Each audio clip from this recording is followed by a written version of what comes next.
કેમ છો બાળકો? તો પહેલા મારા એક પ્રશ્નનો જવાબ આપશો?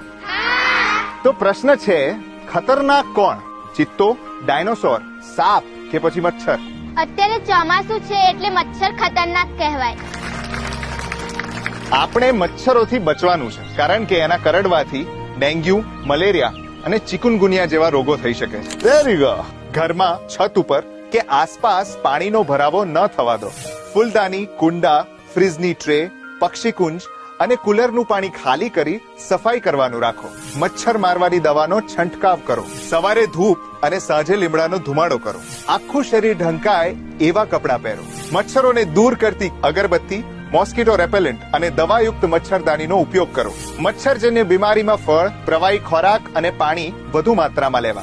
મેલેરિયા, ડેન્ગ્યુ અને ચિકુનગુનિયાની દવા સરકારી દવાખાનામાં વિના મૂલ્યે મળે છે. તો જાગૃત રહો, ઘણું જીવો.